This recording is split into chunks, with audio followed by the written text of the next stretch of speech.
আসসালামু আলাইকুম। পরশু নতুন সরকার শপথ নিয়ে কাজ শুরু করলেও এখনো পরিস্থিতি টালমাটাল। দেশের গোটা পরিস্থিতি যে নিয়ন্ত্রণে আসেনি সেটি পরিষ্কার। এরই মধ্যে রাজারবাগ পুলিশ লাইনে, অর্থাৎ প্রধান যেই হেডকোয়ার্টার পুলিশের, সেখানে হট্টগোল হয়েছে।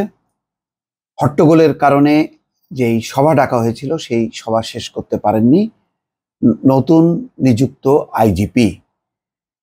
সেখানে সরকারের যে স্বরাষ্ট্র উপদেষ্টা brigadier general M Sakhawat Hossain, তার আসার কথা ছিল, কিন্তু নিরাপত্তাজনিত কারণে শেষ পর্যন্ত তিনি আসেননি। দর্শক বুঝতেই পারছেন পরিস্থিতি কোন দিকে গড়াচ্ছে। এখনো পর্যন্ত অর্ধেকের বেশি থানা কার্যক্রম শুরু হয়নি। যেই থানাগুলোর কাজ শুরু হয়েছে সেগুলি সেনাবাহিনীর পাহারায়, কোথাও কোথাও বিজিবি পাহারা দিচ্ছে, তার পাহারায় কোনো রকমে কাজ শুরু হয়েছে। তারই মধ্যে পুলিশ সদস্যরা ব্যাপক ক্ষোভ বিক্ষোভ করছেন। তাদের ক্ষোভ বিক্ষোভের কারণ দুটি। এক, প্রচুর পুলিশ হতাহত হয়েছে ছাত্র জনতার আন্দোলন এবং তাদের উপর যে আক্রমণ থানায়, সেই আক্রমণের কারণে অনেক হতাহতের ঘটনা ঘটেছে। এই একটি কারণে তারা বিক্ষুব্ধ। অন্যদিকে তাদের বিক্ষুব্ধ হচ্ছে যে তাদের আজকের এই পরিণতির জন্য দায়ী যেই পুলিশের ঊর্ধ্বতন কর্মকর্তারা, তারা কোথায়, তাদের বিচার করতে হবে। এবং এই কারণে এখন পুলিশের সদস্যরা, সাধারণ পুলিশের সদস্যরা, তারা বৈষম্য বিরোধী ছাত্র আন্দোলনকে তাদের পাশে চায়। এই বিষয়গুলো নিয়ে পুলিশের ভেতরে ক্ষোভ ধুমায়িত হচ্ছে। তারা মিছিল করছে।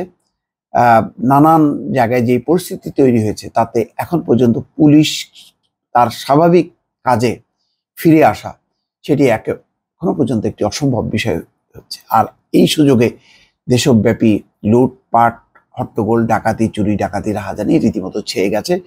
তারপরও ভাগ্য ভালো যে পরিস্থিতি অনুধাবন করতে পেরে এলাকায় এলাকায় তরুণদের নেতৃত্বে মানুষ পাহারা বসিয়েছে এবং চুরি ডাকাতি রাহাজানি ঠেকাচ্ছে।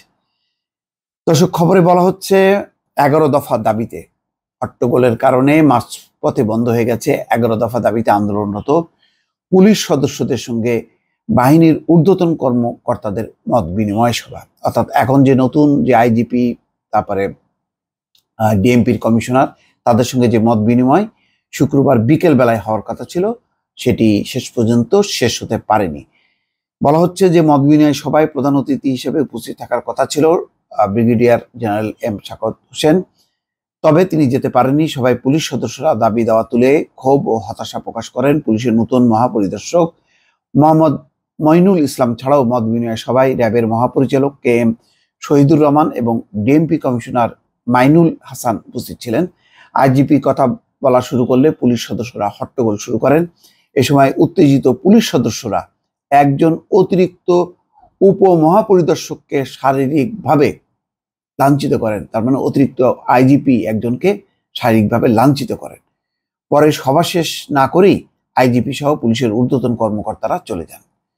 সভায় আইজিপি মাইনুল ইসলাম বলেন, পুলিশের আহত সদস্যদের আধুনিক চিকিৎসার ব্যবস্থা করা হবে, তাদের প্রয়োজনে বিদেশ থেকে পরামর্শ আনা হবে, পুলিশের নিহত সদস্যদের পরিবারগুলোকে ক্ষতিপূরণ হিসাবে মোটা অঙ্কের টাকা দেওয়া হবে। পুলিশ সদস্যদের উদ্দেশ্যে আইজিপি বলেন যে 11 দফা দিয়েছেন সেগুলো নিয়ে রোববার স্বরাষ্ট্র মন্ত্রণালয়ে পুলিশ সদস্যদের প্রতিনিধি দল কথা বলবে। কোনো জুনিয়র পুলিশ সদস্য সিনিয়র পুলিশ সদস্যদের কাছে হয়রানির শিকার হবে না। তাৎক্ষণিকভাবে আন্দোলনরত পুলিশ সদস্যরা আইজিপির এই প্রস্তাব প্রত্যাখ্যান করেন। তারা বলেন, স্বরাষ্ট্র মন্ত্রণালয়ের উপদেষ্টাকে রাজারবাগে আনতে হবে, আলোচনা হবে এখানেই। আন্দোলনরত পুলিশ সদস্যরা দাবি করেন, পুলিশ সদস্যদের বিভিন্ন প্রস্তাব দ্রুত বাস্তবায়নে আইজিপি যে 8 সদস্যের কমিটি করেছেন, সেই কমিটির পাশাপাশি কনস্টেবল থেকে এসআই পদমর্যাদার পুলিশ সদস্যদের আরেকটি কমিটি করতে হবে। তাদের সমস্যার সমাধানে এই কমিটি কাজ করবে। সবাই একজন কনস্টেবল বলেন, 5ই আগস্ট কনস্টেবল থেকে এসআই পদমর্যাদার যত পুলিশ সদস্য মারা গেছেন, গত 50 বছরে পুলিশ অফিসার পদমর্যাদার এত সদস্য মারা যাননি। আসলে এটা ঠিক যে হতাহতের পরিমাণটা কি, সেই পরিমাণটা বা সংখ্যাটা কিন্তু আমরা এখনো জানি না, কতজন নিহত হয়েছেন, কতজন আহত হয়েছেন। এখানে বলা হচ্ছে যে তাদের জীবনের নিরাপত্তা না পর্যন্ত তারা কাজে ফিরবেন না। প্রয়োজনে পুলিশের নাম, পোশাক সব সংস্কার করতে হবে। অতীতের ভুলের জন্য আইজিপিকে জনগণের কাছে ক্ষমা চাইতে হবে। এছাড়া পুরো পুলিশ বাহিনী সংস্কার করে নতুন বাহিনী করতে হবে। এই বাহিনীর ঘোষণা দেবেন ছাত্র আন্দোলনের সমন্বয়করা। অর্থাৎ এখানেও সাধারণ যে পুলিশ সদস্যরা, তাদের ভরসা কিন্তু সেই ছাত্র আন্দোলনের সমন্বয়কদের উপর।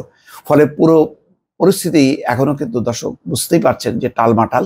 অর্থাৎ পুলিশের মূল যেই সদস্যরা তারা কিন্তু বিক্ষোভ করছেন, তারা তাদের নিরাপত্তা এবং তাদের ঊর্ধ্বতন যেই সাবেক যারা পালিয়ে আছেন এখন, সেই কর্মকর্তাদের কিন্তু বিচার দাবি করছেন।